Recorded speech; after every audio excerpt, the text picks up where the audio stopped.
Guru saya di Mekah mengingatkan selepas sholat asar atau ketika matahari akan tenggelam, yakni menjelang waktu sholat maghrib, duduklah sebentar di mihrab. Duduklah sebentar menunggu datangnya waktu sholat sambil mengingat Allah.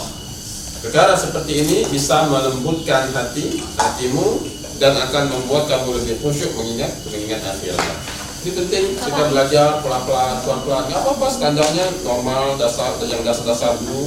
Yang muda-muda minimal pada sholat asar sebentar aja. Mau zikir subhanallah, nggak apa-apa. Alhamdulillah, Allahu Akbar. Tapi jangan terus sampai tua itu aja. Muda itu diamalkan. 10 tahun kemudian nggak ada peningkatan, pelan-pelan meningkat. Yang awalnya 5 menit, tahun depan nambah. Selesai asar 10 menit. Tahun depan lagi nambah 12 menit. 30 tahun kemudian berapa menit ya? 1 jam sebelum salat maghrib. Pelan-pelan kita belajar menjadi orang yang berilmu, beramal dan beradab. Baik, kita akan bahas majlis asar. Materi kita yang pertama, apa yang kita bawa, kemudian apa yang kita tinggalkan.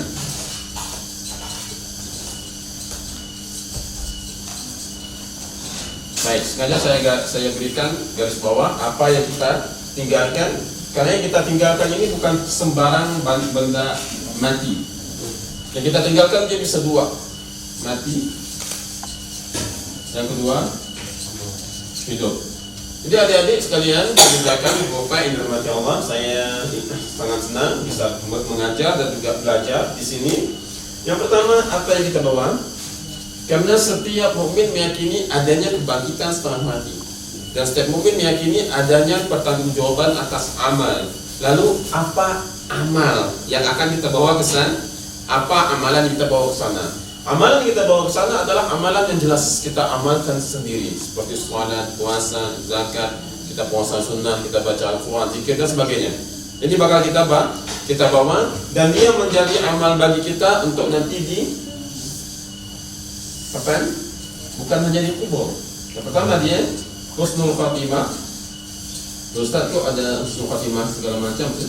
Ya, dapat dijelaskan. Yang kedua dia kubur. Yang ketiga mahsyar. Yang keempat, ini semuanya akan terus berkesinambungan sampai ke masa husnul khatimah, ke dalam kubur, ke mahsyar. Setelah mahsyar hari apa lagi? Hisab, kemudian kitab. Mizan nggak saya masukkan karena mizan dengan kitab itu nggak jauh beda penjelasannya. Baik, apa yang kita bawa ini akan mempengaruhi efek kehidupan kita ke depan nantinya. Sebelum meninggal pun akan berpengaruh. Sebelum meninggal, orang husnul khatimah dia bisa mengucapkan kalimat tauhid di akhir hidupnya, itu akan dipengaruhi oleh apa amalan yang kita bawa. Oh demikian, dulu ya. Yang keduanya nanti di kubur juga akan berpengaruh. Yang ketiganya mahsyar, ketika dia dibangkitkan, ini dia akan menjadi sesuai apa yang telah dia persiapkan dan dia bawa. Kemudian hisab, semuanya akan dihisab. Yang kelima yaumul kitab. Tadi kita baca doanya, yakni ketika kita baca kitab face to face langsung di hadapan Allah. Baik. Kemudian apa yang kita tinggalkan? Ternyata ketika seorang hamba diambil ruhnya oleh mereka, amalannya nggak putus. In qata'a anhu 'amalu illa thalatha. Oleh Abu Hurairah dijelaskan lagi bukan 3. Ini bisa bercabang, yakni karena hadis ada penafsirannya. Bisa 7. Oleh Imam Suyuti dalam bait-bait beliau ditambahkan lagi. Ada 10. Ketika seorang hamba dia mulai berpikir, bagaimana kehidupan saya besok dan akan datang, ini akan bisa saya aplikasikan ke dalam 2 hal, yakni apa yang saya bawa dan apa yang saya tinggalkan. Dan yang saya tinggalkan ini bisa satu antara 2, yakni yang dia tinggalkan anaknya, istrinya. Masa ya ibu mau ikut suami dalam kubur? Yuk hidup semati di kubur bareng-bareng juga, nggak ada yang mau.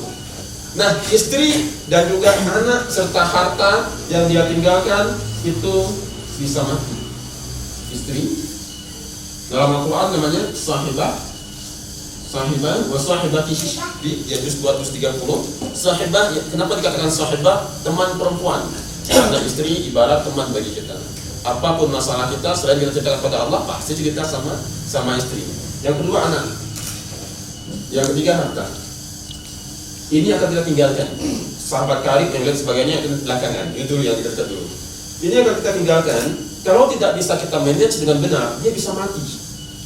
Mati dalam kurung. Mati bagaimana? Mereka masih hidup, tapi tidak bisa memberikan manfaat bagi kita di dalam kubur nantinya.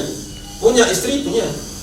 Tapi kok malah bikin susah? Malah bikin susah maksudnya bagaimana istri yang ditinggalkan, ketika suaminya meninggal, nggak pakai hijab lagi dia. Selingkuh dia, zina, sana, sini, segala macam. Ada anak ada, tapi nggak pernah berdoa kepada orang tuanya. Makanya di hadis itu, ia doa lahu waladin salihin, anak yang saleh, doa lahu, yang mendoakan dia. Hartanya banyak buat tinggal 1 M, tuan meninggal seorang muslim. Berapa warisannya? 1 M. Bukan, lebih ternyata. Itu harta bergerak. Hartanya tidak bergerak 3 M. Tapi semua hartanya tidak ada satupun yang bisa membuat dia seolah-olah hidup. Hidup bagaimana? Bagaimana caranya istrinya, anaknya, hartanya, dia meninggal, tapi 3 ini masih bisa memberikan pahala bagi dia. Karena pahala kita ketika di sini ini udah nggak bisa naik lagi, Pak. Nggak bisa naik. Ketika kita hidup ini terus naik langit. Ketika kita meninggal, truk potong, ini kapak, nggak bisa naik lagi. Dalam kubur nggak bisa naik lagi. Tapi ini yang ditinggal anak, istri, harta ini masih bisa terus naik ke langit, nggak putus dia. Jika bisa dikelola dengan baik mulai sekarang. Istrinya dididik, iya, jangan lupa doakan papa, jangan lupa istighfarkan papa kalau papa udah nggak ada lagi. Anaknya, masya Allah, anaknya hafizul Quran. Orang kalau hafid Quran, agree, kita mau hafal juz 29, baca sekali cukup nggak? Nggak bisa. Satu ayat berapa? Minimal 40 kali. Wah, anaknya hafizul Quran, dibaca 40 kali satu ayat. Yang kasih makan anaknya selama dari kecil siapa? Bapaknya. Ustaz, tapi kan kami nggak ngajarin. Yang ngajarin siapa? Ustaznya. Yang kasih makan siapa? Saya, Ustaz. Yang ngajarin saya. Dapat juga pahalanya. Ada anak 5 diajarin Al-Fatihah oleh orang tuanya. Setiap maghrib isya dipanggil, nak sini semuanya. Diajarkan Al-Fatihah satu-satu. Tua meninggal bapaknya. Diambil sama malaikat. Anak ini nantinya baca Al-Fatihah sehari berapa kali? 17 kali. Bapaknya dikubur, tidur, pahalanya dia.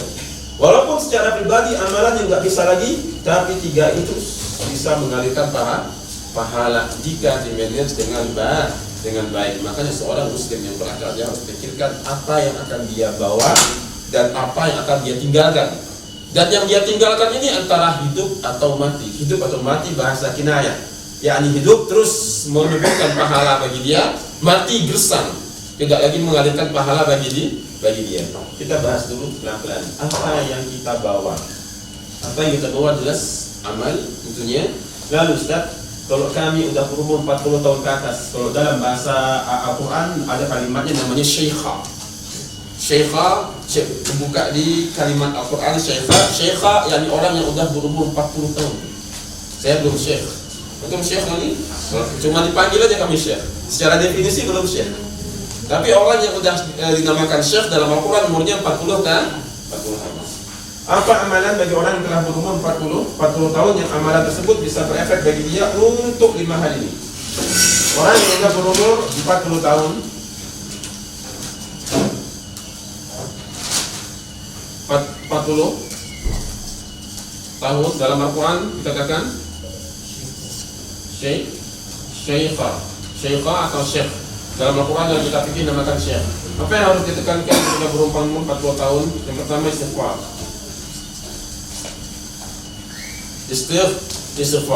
Karena sifat manusia dalam kitab istighfar memang tidak bisa lepas dari maksiat. Dikatakan kita memang lemah, ya. Dalam hadis kitab Bulughul Maram, kullu bani Adam khata'un wa khairul khata'ina at-tawwabun. Semua anak Adam pernah buat maksiat. Sebaik-baik orang buat maksiat orang yang selalu minta ampun, orang yang bertaubat. Dalam sebuah hadis Rasulullah SAW bersabda, az-zina udainun. Zina itu ada hutangnya. Yang zina siapa? Bapaknya. Yang buat selingkuh siapa? Bapaknya. Loh, kok anaknya ternyata ikut-ikutan zina nantinya? Kok anaknya ternyata dibawa sholat susah? Kok anaknya disuruh ibadah susah? Kita khawatir ini efek dosa dari orang tuanya. Efek dosa dari orang tuanya. Ustaz, kalau itu ada dosa turunan? Bukan dosa turunan. Beda, Kristen ada dosa turunan, Islam tidak ada dosa turunan. Kullu bani Adam khata'un. Kullu mauludin yuladu ala fitrah. Semua anak Adam dilahirkan dalam keadaan fitrah. Mau anak pencuri kah, perampok kah, fitrah suci mereka. Lalu kenapa anak-anak tadi bisa terimbas dosa dari orang tuanya? Ketika orang tua soleh, Allah akan jaga anak-anaknya. Allah akan jaga harta anak-anaknya. Allah akan jaga agama anak-anaknya. Al-Quran surah Al-Kahfi. Dan mafhum mukhalafah dalam usul fiqih, ketika orang tua taleh, ketika orang tuanya ini jahat, buruk sifatnya, maka akan berimbas juga pada keluarganya, berimbas juga pada akhlaknya, berimbas pada amalnya. Kenapa Ustaz? Saya sholat tapi ingin khusyuk, nggak bisa khusyuk, capek saya khusyuk. Tadi ingin kita jelaskan, cuma waktunya nggak cukup Pak Syariah. Karena ada nuktah hitam dalam hatinya. Orang kalau dia buat dosa sekali berdosa, dalam sebuah hadis jelaskan ada titik hitam. Makin lama dia buat dosa, titiknya lebih penuh, hitam hatinya. Datang bulan Ramadan, imamnya agri, masjidnya masjid sama, bacaannya bagus, bulannya bagus. Kenapa ada yang sholat tuh nggak khusyuk juga? Kenapa ada yang ketika sholat cuma 10 hari pertama aja, sisanya nggak mau semangat lagi dia? Masalahnya bukan imamnya bagus, alhamdulillah. Masalahnya hati dia penuh dengan dosa sehingga berefek pada amalan dia. Dan ketika dia buat dosa, zina itu ada hutangnya, maka akan berimbas pada anak istrinya. Apakah anak istrinya tertulis juga dosa seperti dia? Tidak. Dosa itu cuma untuk dia. Tapi anak istrinya tidak bisa merasakan keberkahan hidup, tidak bisa merasakan keberkahan hidup. Dia sulit untuk menjadi anaknya. Ustaz, dia. Anak saya panggil Ustaz tiap hari. Seminggu 5 kali datang Ustaz. Tiap malam saya panggil. Karena saya ingin anak saya jadi orang soleh, jadi hafid dia. Tapi nggak bisa anak saya. Apa masalahnya? Jangan lihat anak dulu. Lihat dulu kita. Apa kita telah mensolehkan diri atau belum? Karena kaidahnya salih nafsak qabla an tusalliha abnak. Solehkan diri kamu sebelum kamu solehkan anak kamu. Nabi Musa dan Fir'aun berjalan ke suatu kampung. Kemudian di kampung tersebut fa'awaw aydaifuhuma. Nabi Musa dan Khidir ingin minta makanan jamuan. Kami ini musafir, tolong jamu kami. Fa'awaw, mereka menolaknya. Nabi Musa lihat, kampung sini begini dengan sifat sikapnya. Tiba-tiba Nabi Khidir lihat ada dinding yuridu an yanqatta, yang ingin jatuh faqama. Dibenerin lagi oleh Nabi Khidir. Nabi Musa tanya, ya Khidir, kenapa dibenerin? Kan orang kampung ini nggak mau bantu kita. Kenapa dibenerin? Apa jawaban dari Nabi Khidir? Itu dinding itu di bawahnya, maka tahtahu, di bawahnya ada kanzun. Kanzun itu harta benda simpanan. Ada kanzun milik yatimain gulamain, 2 orang anak yatim. Lanjutan ayatnya, maka abuhuma salihah, orang tuanya orang tua yang saleh. Mufassir menjelaskan bukan orang tuanya langsung, tapi itu adalah orang tua ke-7 turunan ke atasnya. 1, 2, 3, 4, 5, 6 orang tua 7 ke atas. Siapa yang bilang? Ibnu Katsir.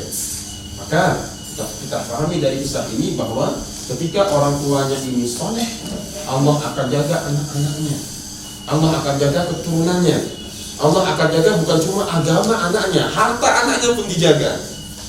Dalam ayat yang lain Allah menegaskan, inna waliyallahu alladzi nazzala al-kitab, sungguhnya waliku yang akan menolongku adalah Allah.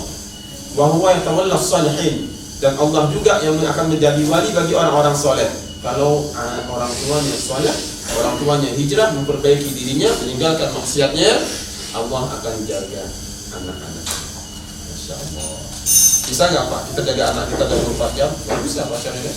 Kita kerja ini itu nggak bisa. Lalu gimana? Kitanya hijrah, perbaikin diri, banyak-banyak istighfar, tinggalkan maksiat, Allah jaga. Sehingga ketika umur 40 kita bisa melazimkan istighfar, melazimkan hijrah diri, karena memperbaiki dari orang soleh itu hijrah dulu tahap utamanya, hijrah dan taubat dulu, baru kemudian beramal soleh. Ketika kita menempuh jalan orang-orang soleh, nanti masalah bab ini anak kita bisa hidup, itu Allah yang hidupkan. Allah yang hidup, Allah yang hidupkan. Kenapa? Ayatnya jelas. Allah langsung yang akan menjadi walinya. Kita cuma berusaha. Tapi Allah yang akan Allah akan jaga. Ingin anak kita hidup di sini, kita dah inqata amaluh, anak kita bisa terus hidup amalannya, maka umur 40 tinggalkan maksiat, fokus memperbanyak istighfar. Buka juz 29. Lagi dah hafal surat Nuh. Fastaghfiru rabbakum innahu kana ghafara. Terus yursilis samaa 'alaikum bidrara wa yumdidukum bi amwalin wa banin. Kamu banyak-banyak istighfar, nanti akan dibanyakkan harta dan anak kamu. Banyak-banyak istighfar. Jelas ayatnya istighfar sebelum Pak. Kalau yang tadi kan mafhum ayat, ini enggak langsung ayatnya istighfar. Kalau yang ini kan ini mafhum ayat. Dan kita soleh dulu kan. Ini jelas fastaghfiru rabbakum. Beristighfarlah kamu. Apa yang akan kamu dapatkan? Yursilis samaa 'alaikum midrara. Yakni akan diturunkan begitu yang bagus, awan hitam yang lebat untuk menumbuhkan tanaman-tanaman kita. Wa yumdidukum.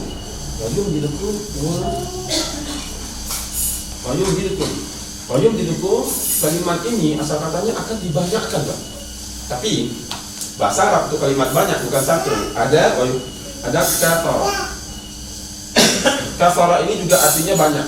Namun kenapa dalam ayat ini diambil kata wa yumdidukum? Karena ada banyak kata banyak, namun tidak bermanfaat.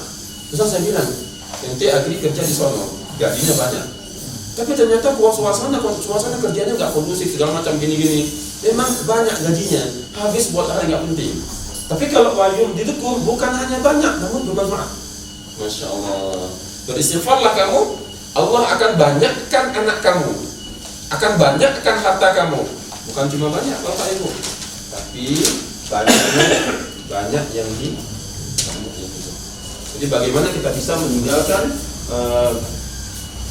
estafet amalan kita, walaupun kita sudah dikubur. Caranya yang pertama, tempuh jalan istighfar, banyak-banyak istighfar. Sehingga bagaimana ini pindah ke sini. Yang istri tetap bisa hidup amalannya, anak tetap bisa hidup, harta jelas ayatnya. Wayum didukum walin, harta dulu. Biamwali wa banin.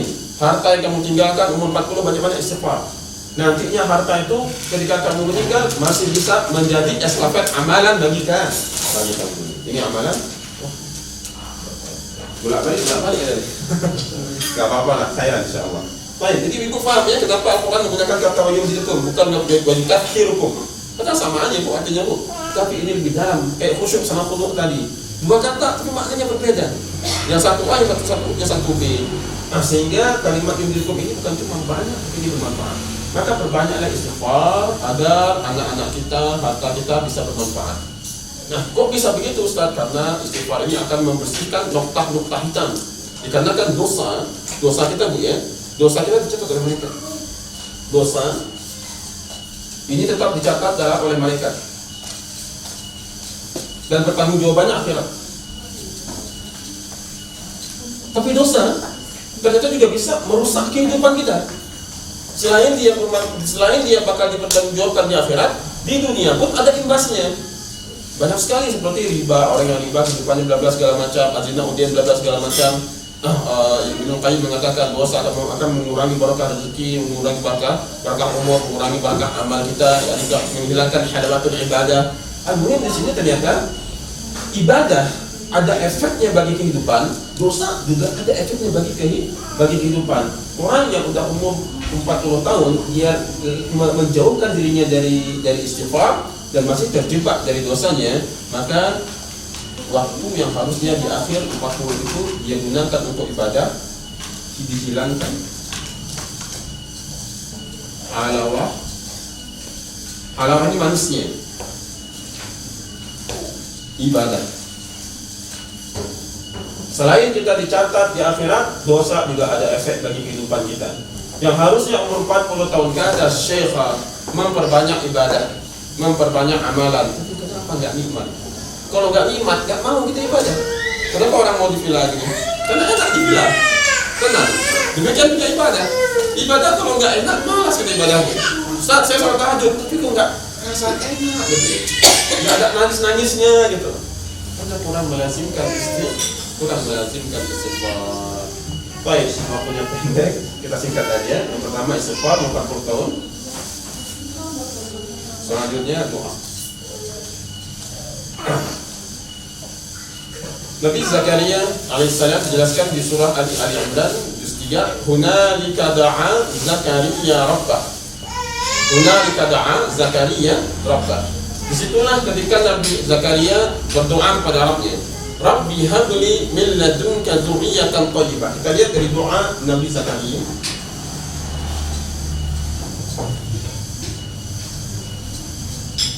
Yang pertama dari doa Nabi Zakaria ini melawan kemustahilan.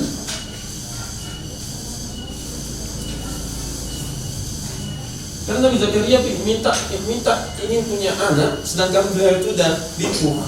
Dan dalam tafsir dijelaskan ini rambutnya udah kaku. Rambut udah kaku itu berarti udah tua banget. Yang sisirnya juga jarang, yang udah terlalu lipuh. Maka Nabi Zakaria melawan kemustahilan dengan doanya. Kemudian Nabi Zakaria memintanya sesuatu yang besar dan bermanfaat. Nafi ini bermanfaat. Rabbi habli min ladunka dzurriyyah. Doa yang pertama, Rabbi habli min ladunka dzurriyyah. Rabbku berikanlah aku anak. Yang ini mustahil sebenarnya. Pak Syariah masih niat bikin pesantren? Yang mustahil gitu Pak ya. Udah berumur masa iya sih? Ini yang dilakukan oleh Nabi Zakaria. Ketika beliau udah berumur, beliau ingin ada estafet amalannya, dan itu dari anaknya. Dalam keadaan istrinya dalam keadaan mandu. Maka nanti berarti akhirah. Istri saya itu mandu. Jadi kemustahilan banget. Yang suaminya udah tua banget, lipuh banget, istrinya juga dalam keadaan hamil. Tapi kenapa Nabi Zakaria masih ingin seperti itu? Karena Nabi Zakaria melihat ibunya Maryam. Ibunya Maryam namanya Hannah. Juz 3 surat Ali Imran. Siapa nama ibunya Maryam? Hannah. Hannah sama juga seperti Nabi Zakaria, lama nggak punya anak. Jadi Hannah ini dia lihat, dijelaskan dalam tafsir, dia lihat ada burung merpati udah tua kok masih bisa punya anak. Kalau Allah memberikan anak kepada burung merpati yang udah tua, kenapa Allah tidak memberikan kepadaku? Maka Hannah pun dia berdoa, ya Rabb, kalau saya punya anak, saya akan bernazar nanti anakku ini menjadi pengabdi di Baitul Maqdis. Namanya pengabdi, namanya marbot, kerjaannya biasanya apa lagi? Bersih-bersih ya. Namanya marbot ibu, biasanya dimaksud laki-laki atau perempuan? Laki. Berarti keinginan besar dari Hannah ingin punya anak laki-laki. Ingin punya anak laki-laki. Itu ya, ingin punya anak laki-laki. Tapi ternyata yang lahir perempuan. Dan Hannah tidak pernah merasa suudzon pada Rabbnya. Kalau memang ini perempuan, tetap dia berdoa, tetap husnuzon. Dari Maryam lah kemudian lahir anak laki-laki. Yang jadi perbincangan kita bukan Hannah. Karena Hannah merupakan tolak ukurnya Nabi Zakaria. Zakaria dia, Hannah udah tua kok bisa punya anak? Kok saya nggak bisa? Kalau Hannah termotivasi karena melihat burung merpati, Nabi Zakaria karena melihat Hannah. Akhirnya dia berdoa. Qala Rabbi habli min ladunka dzurriyyah. Yang pertama dia minta sesuatu yang besar, yang mustahil. Seperti Pak Syariah, ya Allah izinkanlah saya bikin pesantren. Bukan cuma yang besar, yang nafid. Ya Allah izinkanlah saya bisa bikin pesantren dan di dalamnya setahun sekali mereka hafal 30 juz. Luar biasa ini. Mustahil apa? Enggak. Nabi Zakaria mintanya mustahil dan sesuatu yang nafid. Bukan cuma minta anak. Banyak orang minta anak, tapi lupa ya Allah saya minta anak yang soleh. Bukan cuma ya Allah saya minta anak yang cakep, bukan. Doa Nabi Zakaria, Rabbi habli min ladunka dzurriyyatan thayyibah. Anak yang baik. Bukan cuma anak-anak yang soleh. Hingga di umur masa tua kita, apa yang harus kita lakukan? Yang pertama, memperbanyak doa kepada Allah, minta masalah akhirat kita. Dan juga bukan cuma minta doa, tapi juga minta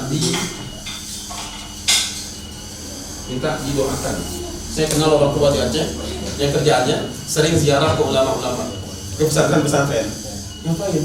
Minta doa deh. Sering saya tahu beliau tuh main ke pesantren ini. Ngapain sampai ke pesantren? Dia kasih sedikit infak ke pesantren. Kemudian dia nggak mau cuma infak, itu pergi nggak? Saya mau infak tapi mana pemimpin pesantren ya? Ketemu sama pemimpin pesantren, dia minta tolong doakan saya. Ini banyak harta di belakang saya, banyak anak di belakang saya. Mudah-mudahan ini semua ketika saya meninggal bisa terus memberikan estafet pahala kepada saya. Masya Allah, ibu, saya tahu sendiri orangnya, Allah, ini orang dia bukan ulama, dia bukan kiai, tapi anaknya jadi ulama. Karena sering-sering minta doa dan didoakan. Apa yang kita fokuskan pada doa ketika di umur 40 ke atas, seperti doanya Nabi Zakaria. Doanya udah mikir estafet. Bukan lagi mikir ya Allah besarkanlah perusahaan saya, besarkanlah, bukan lagi masa itu. itu sebelum 40 tahun. Setelah 40 tahun mikirnya beda. Mikirnya ke visinya udah akhirat. Bagaimana yang akan saya tinggalkan ini lebih bermanfaat. Wa ba'du, selain sama istighfar, kemudian doa.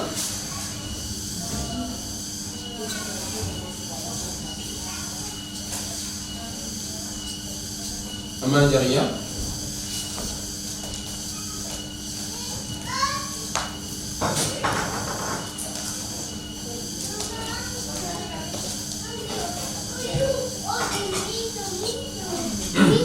Umur 40 tahun ke atas kita udah harus mulai mikir apa yang kita tinggalkan ini semuanya bisa hidup.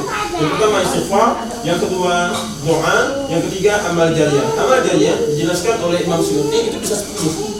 Ada 10, ada diantaranya membuat sumur, mengalirkan sungai, menanam pohon kurma, yang niatkan orang makan bisa memberikan kekuatan dia untuk ibadah. Di antaranya ada mushaf dan membangun asrama pesantren.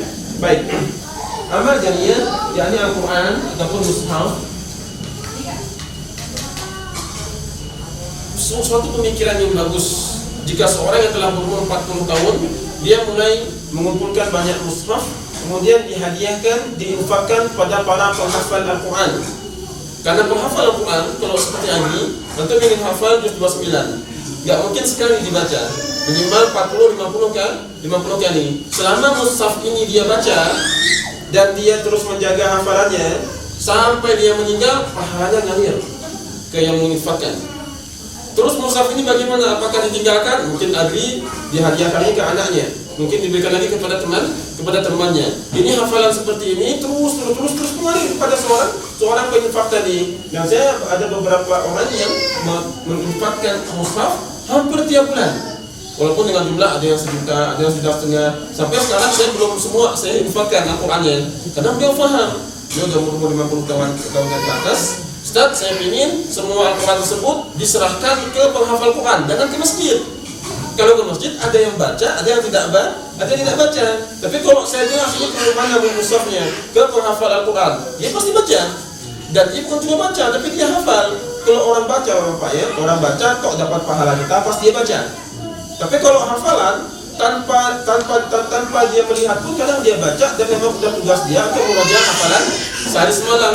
Apalagi kalau dia hafizah minimal sehari 3 juz. Tuan meninggal Pak Syahrial, umur berapa Pak kira-kira? Selama 8, mudah dengan umur kan. Meninggal Pak Syahrial, diinfakkan mushaf 100 mushaf. Bukan ke masjid, diinfakkan kemana? Ke santri tahfidzul Quran, santrinya hafal semuanya. Minimal mereka hafal 1 juz. Sebandel-bandelnya santri tahfidz, 1 juz nggak kemana. 1 juz ini terus dibacanya, terus dibaca. Berapa orang? 100 orang. 1 orang 1 juz sehari. Beliau dikubur, cahaya apa ini? Kok terang-terang gini? Ternyata dapat bacaan Al-Quran dari infak yang telah diwakafkan oleh beliau. Berapa orang? Sehingga ketika seorang hamba tadi dia memahami bahwa harta itu al-malu wal banuna zinatul hayatid dunya, merupakan hiasan dunia. Wa'lamu annama amwalukum wa auladukum fitnah, di 9 surah Al-Anfal halaman 19 ayat 3 situ dia paham bahwa harta ini bakal jadi musuh nantinya. Ustaz, saya 40 tahun, ya. Saya punya sekian harta, bergerak tidak bergerak. Apakah semua harta ini nanti akan jadi musuh? Jika tidak digunakan untuk mendekatkan diri pada Allah, semuanya bisa jadi musuh. Kenapa? Akan dihisab semuanya. Tapi ketika dia ambil sebagian, dia infakkan, ada jawaban kepada malaikat kemana dia mulai hisab tadi. Ada jawaban kepada malaikat, dan semua yang dia infakkan itu terus ngalir. Makanya ketika ditanya, Ustaz, saya bagus infakkan saya infak misalnya bangun bangunan untuk kamar mandi tahfidz, atau saya infakkan Quran, utamakan mushaf terlebih dahulu. Sehingga Imam Suyuti dia tekankan mushaf, jelas mushafnya, mushaf yang dibaca, bukan cuma di masjid. Mushaf di masjid kita dibaca, kadang nggak dibaca. Mushaf masjid NU dibaca malam Jumat untuk baca yasinan. Mushaf masjid Muhammadiyah dibaca ketika akan duduk belajar Al-Quran. Tapi kalau mushaf dititipkan kepada penghafal Quran, jelas dibaca. Baik, yang kedua, hendaknya mudah-mudahan ketika ada rezeki, ada kesempatan, bikinlah rumah Quran. Gak bisa bikin rumah Quran, bikinlah asrama pondok pesantren. Gak bisa pondok pesantren, bikinlah pondok pesantren. Ustaz, kayaknya mustahil Ustaz. Ya Pak ya? Enggak mustahil. Hunalika da'a Zakaria Rabbah. Tapi Nabi Zakaria benar-benar khusyuk ketika berdoanya. Doanya Musa. dosa ini. Nabi Zakaria benar-benar khusyuk ketika berdoanya. Benar-benar beliau memunajatkan kepada Allah dan ada keyakinan. Kalau Hannah dapat, masa saya nggak dapat? Kalau si Fulan bisa, kok Nabi Zakaria dikasih, kok kita nggak dikasih? Selama di pesantren tersebut dibacakan Al-Quran, ada seorang orang yang memiliki harta di daerah Jakarta. Beliau punya tanah, bapak-bapak sekalian. Ketika kita ngobrol masalah begini, Ustaz umur saya 50-an dan berpensiun, apa yang harus saya lakukan? Saya jelaskan beberapa poin ini, dijelaskan ke dia. Orang ini diamalkan dan kalau bisa investasi akhiratnya lebih banyak. Ustaz, saya punya tanah. Beliau ngobrol begini, langsung dia bilang, saya punya tanah. Ustaz punya kenalan nggak bisa urus? Di mana? Di Jogja. Itu apa? Untuk pesantren. Tapi dia Ustaz bilang, bukan pesantren yang belajar ilmu kitab saja, pesantren Al-Quran. Kenapa? Kalau pesantren Al-Quran jelas ada kitabnya. Kalau pesantren kitab belum tentu ada hafalan Qurannya. Kalau pesantren kitab dia hanya mengamalkan amalan harian, cara sholat, cara wudhu. Tapi kalau pesantren Al-Quran bukan cuma amalan harian, tapi Al-Quran juga dibaca. Dan Al-Quran ini modal bagi kita di surga. Untuk apa? Dapat level up, level naik terus. Pak Syariah nggak bisa baca Quran, masih belum belajar ke Agri ya. Bu Lisa masih belum benar dotnya. Tapi Ustaz saya ingin dapat pahala. Sehari itu kalau bisa 3 juz saya dapat pahalanya. Gimana caranya? Walaupun ibu nggak baca, walaupun udah dikubur nantinya di asrama. Kalau bisa ketika menyumbangkan ke mereka, tegaskan, ini saya sumbang, tolong bangun tempat mereka ngafal. Jangan bangun toiletnya, walaupun sama aja pahalanya ya. Jangan bangun kamar mandinya, jangan bangun pagarnya. Tolong bangun asrama, tempat musola mereka tempat mereka menghafal. Selama itu tempat dipakai untuk ibadah, di akhirat jadi saksi itu. Bumi tempat kita ibadah akan menjadi saksi bahwa kita pernah beribadah di tempat tersebut. Kalau kita nggak ibadah, orang yang kita arahkan ke situ maka akan menjadi saksi. Dengan dia nggak ibadah ya Allah, tapi dia pernah menginfakkan aku kata bumi untuk orang beribadah di atasku. Ini pola hidup yang harus kita tanamkan ke dalam visi kita ketika umur di atas 40 tahun. 1, 2, 3, 4. Ada 5 ibu, tapi saya fokuskan ke 4 aja.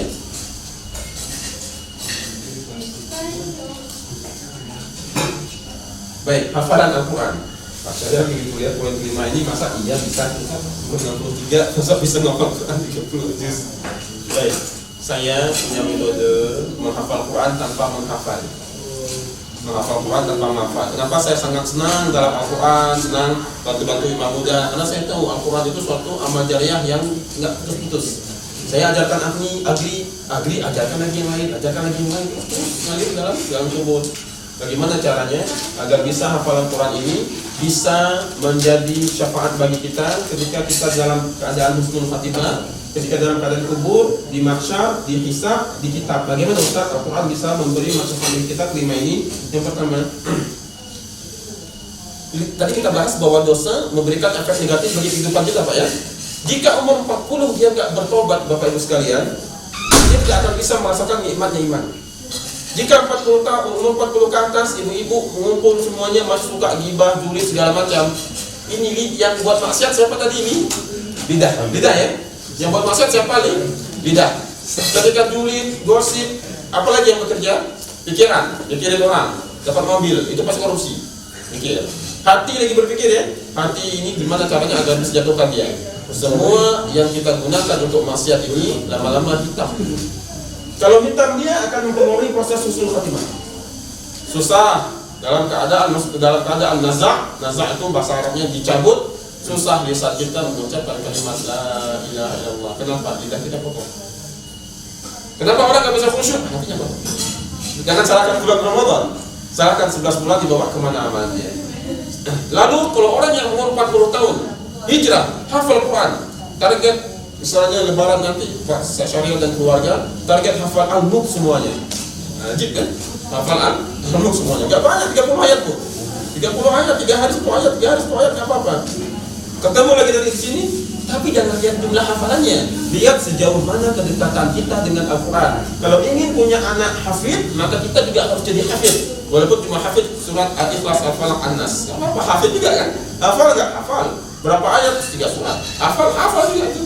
Walaupun 3 3 surat, jangan dilihat hafal jumlah kualitasnya karena umur dah 40 tahun ke atas. Saya kemarin baru pembubaran karantina tahfidz. Jadi agri tahu karantina tahfidz tempatnya? Setiap liburan saya buka karantina itu. Karantina kalau liburan panjang mereka sebulan.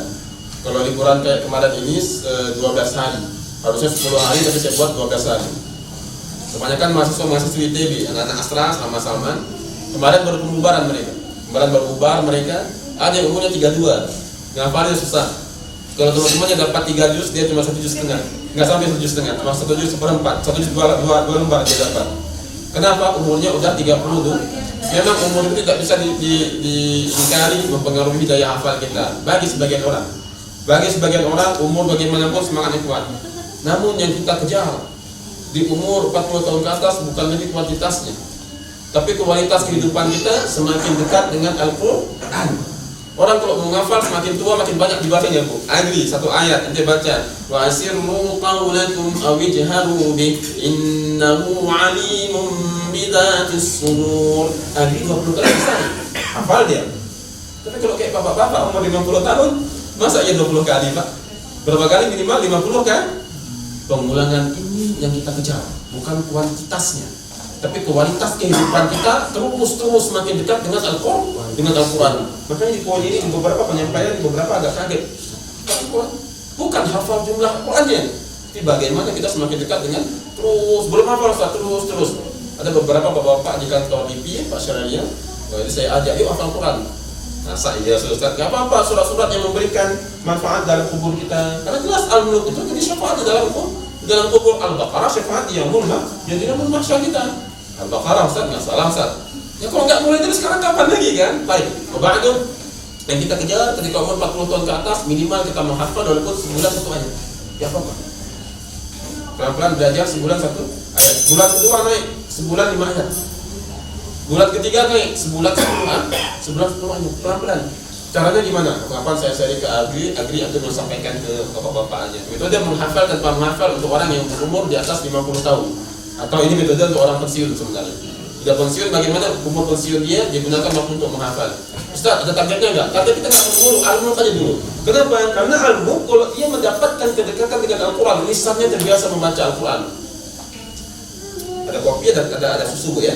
Ada kopi, ada susu. Bagaimana kopi ini kita buang dari gelas tanpa menuangkan gelas tersebut? Isi aja dia dengan susu.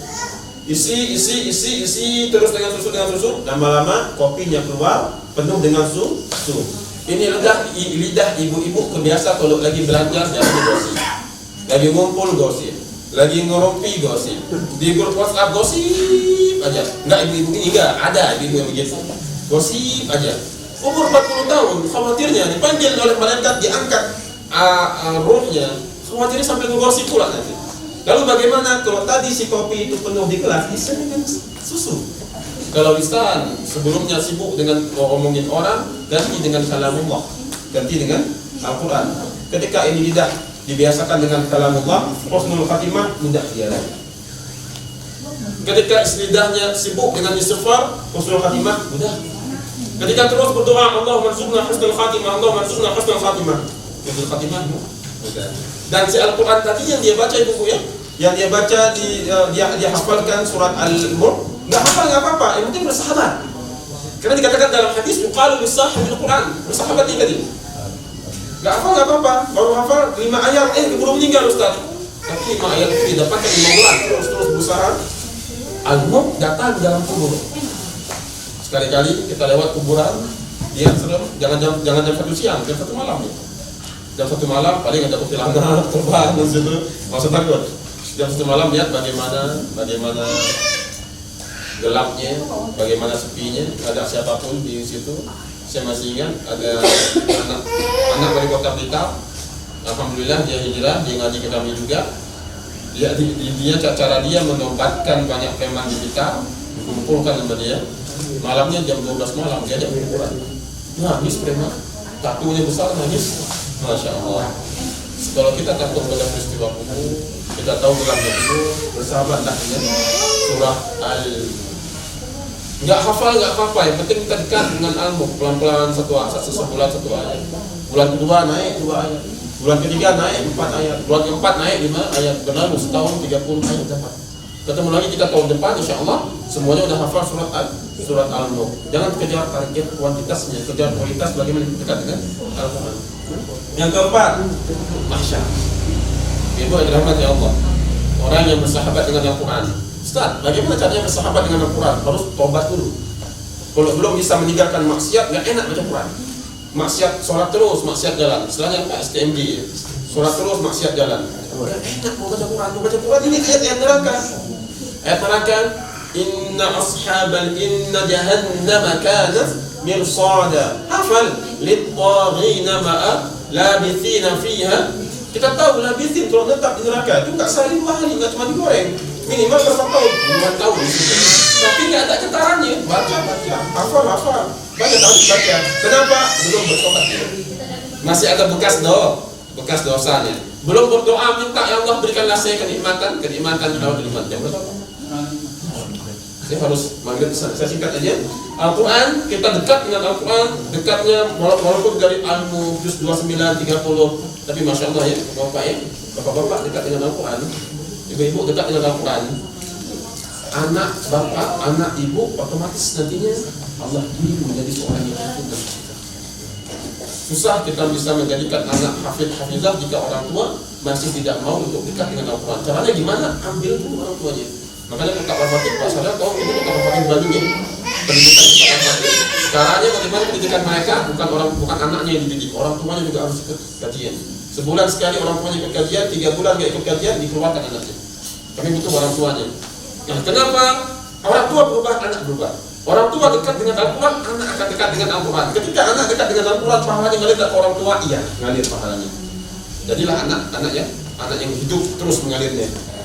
Tuh, kita meninggal dalam kubur, datang Al-Quran, bantu kita diok di kubur.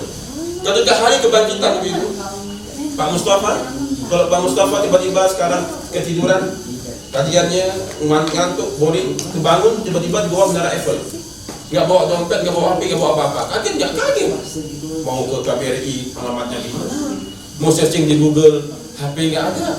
Begitulah keadaan kita di padang mahsyar. Tapi orang yang dekat dengan Al-Quran, yang dia udah hijrah dulu umur 40 tahun, bertobat dulu semuanya dia, agar bisa nikmat baca Qurannya, dia banyak-banyak doa minta agar didekatkan dengan Al-Quran. Nanti Al-Quran datang dalam hadis di kitab Al Quran. Dia dalam bentuk yang sangat indah dan bercahaya seperti matahari terbit pagi. Dan dia bilang, tenang, hari ini nggak usah takut. Hari ini aku yang akan menjadi sahabatmu. Hari ini aku yang akan menemanimu. Pak Syarian, Yaumul Mahsyar. Kemudian kita akan disapa ya. Dan kita satu-satu maju ke depan Allah. Satu-satu lagi. Baca kitab kita. Yaumul kitab namanya. Kita ambil kitab di tangan kanan, kita baca. Tadi kita minta doa pada Allah agar kita tidak hapus dari kesalahan. Satu orang Adri umurnya 60. Pak Syariah umur 63. Kira-kira Pak Syariah di hadapan Allah berapa tahun baca kitabnya? Itu kan aja berapa tahun? 10 tahun selesai. Baca kitab. Bukan kitab kuning, bukan. Kitab amalan dunia. 5 tahun ya. Atau kita bilang 2 tahun ya. Ya 2 tahun Pak ya. 2 tahun. Berapa jumlah manusia saat itu? Miliar. Kita bilang 5 miliar. Ketika Pak Syahrial sedang baca kitab, saya ngapain? Sinyal nggak ada di sana, HP nggak ada. Saya ngapain pertanyaannya? Agri baca kitab, saya ngapain? Saya Agri lagi di hadapan Allah langsung Pak. Buka tafsir juz 15 surah Al-Isra. Iqra kitab langsung di hadapan Allah. Saya ngapain?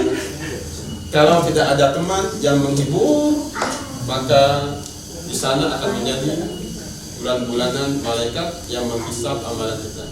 Tapi kalau ada Al-Quran, dia maju ke depan. Adi, tenang, hari ini saya sahabat kamu. Saya sahabat kamu, tenang. Ustaz, kami ini kan masih baru belajar Al-Fatihah kan? Gak bisa kami baca. Kalau tidak bisa baca, maka banyak-banyakkanlah infak. Dan mudah-mudahan keluarga Pak Syahrial bisa musyawarah semuanya. Bagaimana caranya kita buat rumah Al-Quran. Kita nggak bisa kelola, kasih ke Adi. Kita nggak bisa kelola, kasih ke Ustaz Fadil. Kita nggak bisa kelola, kasih siapa yang kelola. Ustaz, ini rumah Quran. Tolong ini tiap tahun 10 orang. Kami nggak bisa baca sehari 5 juz. Harus gratis. Tapi bagi kami ingin dapat pahala. Ingin ketika di akhirat ada yang dihisab, Nabi ada teman ngobrol. Mudah-mudahan sudah bisa tanamkan satu pola visi hidup, walaupun kita masih di dunia, visi kita udah ke mahsyar, visi kita udah ke akhirat. Ketika 4 hal ini bisa kita amalkan, maka barulah bisa pindah si anak tadi, di sini istri, di sini anak, di sini harta. Bisa jadi hidup mereka. Kita meninggal, amalan kita bawa, yang kita tinggalkan pun terus mendoakan kita. Kenapa Ustaz umur 40 tahun sampai meninggal kita berubah, kita hijrah? Allah yang akan membimbing mereka. Bukan saya yang bilang. Al-Quran, inna waliyallahu alladzi nazzala kitab wa huwa yatawalla shalihin. Dan juga ada doa dari anak-anak yang belajar Al-Quran, dari orang-orang yang kita amanatkan Al-Quran. Hazan ini mudah-mudahan kita semakin memikirkan apa yang akan kita bawa ke alam kubur, apa yang akan kita bawa ketika sakratul maut, apa yang akan kita bawa nanti di yaumul mahsyar, apa yang akan kita lakukan nanti ketika pembacaan kitab ucapan Allah, dan bagaimana caranya yang kita tinggalkan di dunia itu masih bisa menjadi estafet pahala bagi kita. Bukan cuma kita tinggalkan dan khawatir menjadi musuh agung negung, tapi terus bernafi, bermanfaat bagi kita. Sampai puluhan tahun Pak Syariah dikubur masih terus merintah. Subhanakallahumma wa bihamdika asyhadu an la ilaha illa anta astaghfiruka wa atubu ilaik. Allahumma arhamna bil Qur'an wa ja'alna min ahli Qur'an. Assalamualaikum warahmatullahi wabarakatuh. Waalaikumsalam. Mungkin tanya jawabnya cuma 2 ya. Satu aja karena waktunya memang. Itu kan ada 4 ya. Iya. Istighfar dalam Al-Quran. Yang mana didahulukan? Al-Quran dulu, istighfar dulu. Tanpa ini tidak bisa nikmati ini. Tanpa ini tidak bisa nikmati ini, tidak bisa nikmati ini, tidak bisa nikmati ini.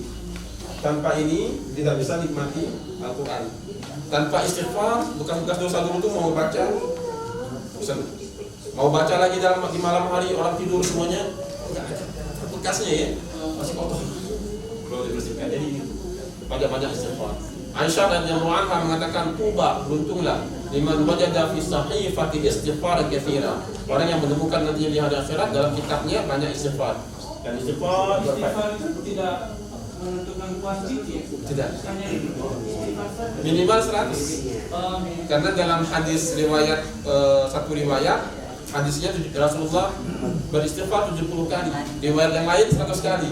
Ini kan Nabi tidak diampunin. Nah, apalagi kita yang masih banyak belum dosa belum diampunin. Minimal 100. Kalau pesan guru saya, ba'da subuh 100, ba'da sholat asar 100. Enggak mesti duduk, enggak apa-apa. Mungkin pada asar masih sibuk sambil kegiatan, sambil ibu nyapu, astagfirullah. Ketika ibu-ibu istighfar, bicara memperbaiki diri, anak-anak Allah menjaga. Anak-anak saya menjaga langsung bukan cuma agamanya, hartanya pun dijaga. Al-Quran yang bilang surah Al-Kahfi. Baik, karena kalau nggak ada ini Pak ya, nanti ketika dia akan beribadah, nggak enak ibadah. Masih belum merasakan halawatul iman. Dari mana rusak halawatul iman? Dari dosa. Nanti kita bersihkan. Ya, biar jangan. Kalau ini belum istighfarkan, jangan harap bisa untuk bangun rumah Quran. Hatinya masih bercokol keterkaitan dengan dunia. Ada harta, ada, belum banyak-banyak istighfar. Ini masih bisa terbangun ini lagi, bangun itu lagi. Sehingga kurang mau untuk bervisi kepada akhirat. Masih terkait dengan dunia. Ketika istighfar, lepaskan Quran. Baru mau dia, ada harta sekian, ada mushaf. Ada harta sekian, ada. Yuk bangun rumah Quran. Kalau belum istighfar, masih belum. Visinya tertahan. Wa'alamu annama amwalukum wa auladukum zina. Zina itu hiasan dunia. Yang pertama istighfar terlebih dahulu agar hatinya siap untuk mengikhlaskan hartanya, agar dia siap untuk menerima manisnya ibadah, halawatul ibadah. Dan kalau ini belum dilakukan, susah ngafal. Hah? 1, 2, 3, 4. Saya tanya, jadi dalam hakikat untuk menuju ke akhirat, sebenarnya di dunia ini berarti yang utama sekali adalah Al-Quran. Apakah kita membangun Al-Quran, rumah Al-Quran, tanpa kita juga membangun masjid atau gimana ini? Ya, baik. Bagus sekali pertanyaannya. Semua itu kita lihat kondisi sekarang.